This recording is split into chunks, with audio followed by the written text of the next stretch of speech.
নমস্কার, আজ আবার একটা ভিডিও নিয়ে হাজির আপনাদের সঙ্গে রয়েছে আমি ঋষিকেশ। রাজ্য রাজনীতি, গোটা দেশের রাজনীতি কিন্তু তোলপাড়, ভাঙাচোরার খেলায় তোলপাড় বলা যেতে পারে। খেলা হচ্ছে, ভয়ঙ্কর খেলা হচ্ছে।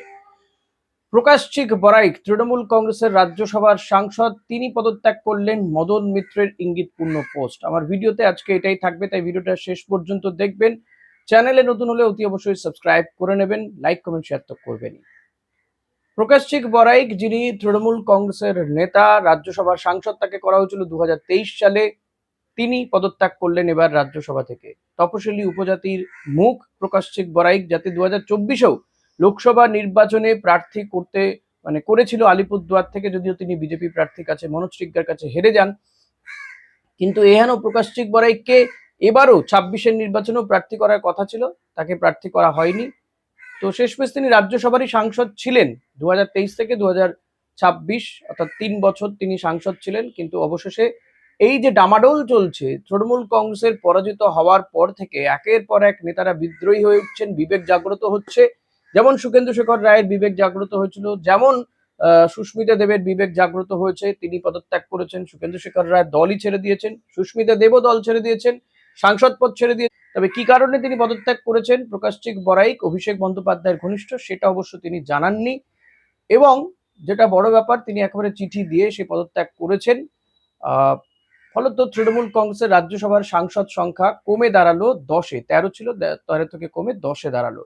আর লোকসভা কথা কি বলবো, সেটা তো আপনারা ইতিমধ্যেই জানেন। লোকসভাতে প্রায় 20 থেকে 21 জন বিদ্রোহী সাংসদ, যারা এনডিএ কে সমর্থন করবে বলে জানিয়ে দিয়েছে। কে কে নেই সেখানে, কার কথা বলবো কার কথা বলবো না, শতাব্দী রায়, জুন মালিয়া, তারপরে কাকলি ঘোষ দস্তিদার, প্রসূন বন্দ্যোপাধ্যায়, যদিও যে সাইন করা হচ্ছে তাতে নাকি প্রসূন বন্দ্যোপাধ্যায়ের সইটা নেই, জগদীশ চন্দ্র বসুনিয়া, দীপক অধিকারী অর্থাৎ দেব, রচনা ব্যানার্জি, সায়নী ঘোষের নামও রয়েছে সেখানে, মালা রায়, দক্ষিণ কলকাতার সাংসদ, মমতা বন্দ্যোপাধ্যায়ের ঘনিষ্ঠ সায়নী ঘোষ।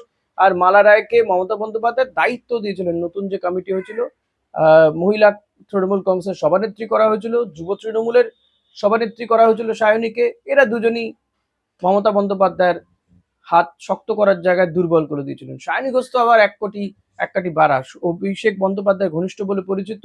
এই বিপর্যয়ের পরে তিনি বলেছিলেন, যখন ঋতব্রতরা অন্য ব্লক তৈরি করছেন, পরিষদীয় দল আলাদা করেছেন, তখন বলেছিলেন মমতা বন্দ্যোপাধ্যায়ের এই বিপদের সময় যারা চলে যাচ্ছেন তারা সব বেনজল বেরিয়ে যাক, এসব বেনজল বদরক্ত বেরিয়ে যাক। আজকে নিজে কি করছেন?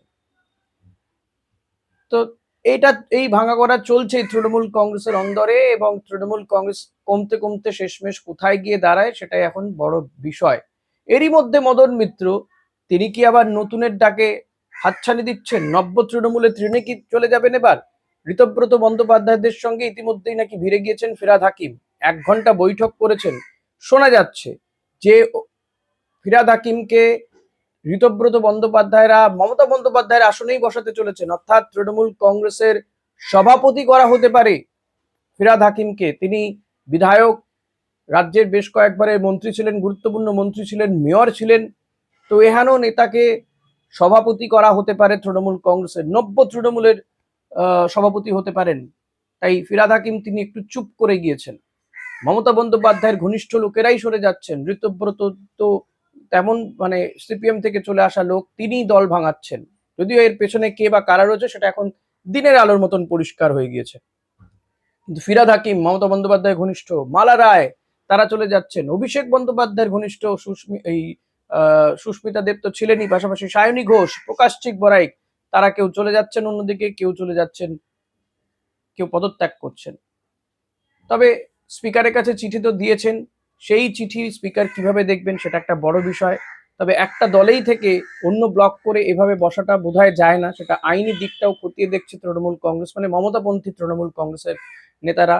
এদিকে বিজেপির শীর্ষ নেতৃত্ব নাকি বলে দিয়েছে যে একমাত্র মহুয়া মৈত্রকে নেওয়া যাবে না, বাকি সবাইকে নেওয়া যেতে পারে। আমার প্রশ্ন, তাহলে কি অভিষেক বন্দ্যোপাধ্যায়কে নেবেন? জানি না, সেটার উত্তর নেই অবশ্য। তবে মদন মিত্রের এই পোস্ট নিয়ে কিন্তু রহস্য জল্পনা দানা বাঁধছে আজ সকাল থেকেই। মদন মিত্রও কি তাহলে এই নব্য তৃণমূলের সঙ্গে ভিড়ছেন? মদন মিত্র তিনি একটি পোস্ট করেছেন যে অতীতকে আনইনস্টল করে নতুনকে ইনস্টল করার বার্তা তিনি দিচ্ছেন। তাহলে কি মদন মিত্র অতীত তৃণমূল কংগ্রেসকে ছেড়ে নব্য তৃণমূলের দিকে ভিড়ছেন?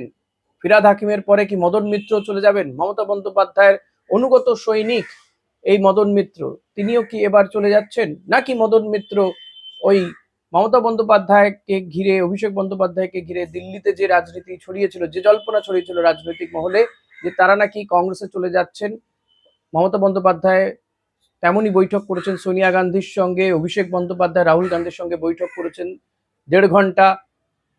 সোনিয়া গান্ধী নাকি মমতা বন্দ্যোপাধ্যায়কে বলেছেন যে কংগ্রেসের সহ সভানেত্রী করা হবে বা সহ সভাপতি করা হবে। সভাপতি এখন হচ্ছেন মল্লিকার্জুন খার্গে।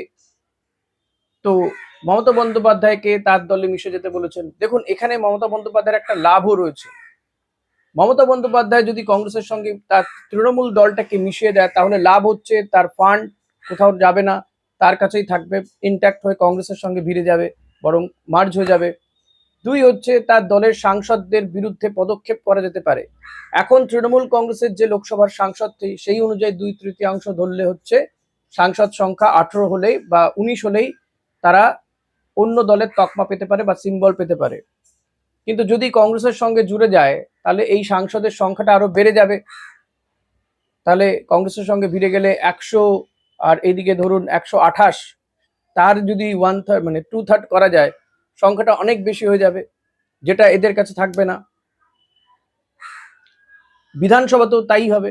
যদিও বিধানসভায় নাম্বার আছে, তারা অন্য দল করতে পারে, কিন্তু লোকসভাতে সমস্যায় পড়ে যাবেন কাকলি ঘোষ দস্তিদাররা, এবং তখন কিন্তু দল বিরোধী আইন প্রয়োগ করতে পারবে। দল বিরোধী আইন প্রয়োগ করার জন্য তারা অন্তত দাবি জানাতে পারবে। এটা একটা বিষয় দাঁড়িয়ে রয়েছে। এবং যেটা তৃণমূল কংগ্রেসের যে ফান্ড, সেটাও কিন্তু ইনট্যাক্ট থাকবে। সিম্বলও কাউকে দিতে হলো না মমতা বন্দ্যোপাধ্যায়কে। মমতা বন্দ্যোপাধ্যায় তিনি অভিজ্ঞ রাজনীতিবিদ, পোর খাওয়া রাজনীতিবিদ, তিনি এটা নিশ্চয়ই ভেবেচিন্তে দেখছেন। তবে সূত্র মারফত যেটা জানতে পারছি যে আপাতত তারা দল ত্যাগ করছেন না, তিনি বৃহত্তর ইন্ডিয়া জোটকে শক্ত করার চেষ্টাই করবেন আগামী দিনে, এবং তৃণমূল কংগ্রেসেই থাকছেন। তো সবকিছুই তারা দেখছেন, খতিয়ে দেখছেন কি করা যায়, দেখা যাক। তবে মদন মিত্র তিনি কি সেটা বোঝাতে চাইলেন, নাকি নব্য তৃণমূলের হাতছানিতে তিনি ভিড়তে চলেছেন, সেটাও একটা রহস্যর জায়গা। যাই হোক, এই রহস্য বজায় থাকুক, আর আপনাদের আমার ভিডিও দেখা বজায় থাকুক। ভিডিওটা ভালো লাগলে লাইক, কমেন্ট, শেয়ার করবেন। চ্যানেলে নতুন হলে অতি অবশ্যই সাবস্ক্রাইব করবেন। বেল বাটনটা প্রেস করতে ভুলবেন না, কারণ যখন আমি ভিডিও দেবো একটা নোটিফিকেশন আপনার কাছে পৌঁছে যাবে। Thank you, good night.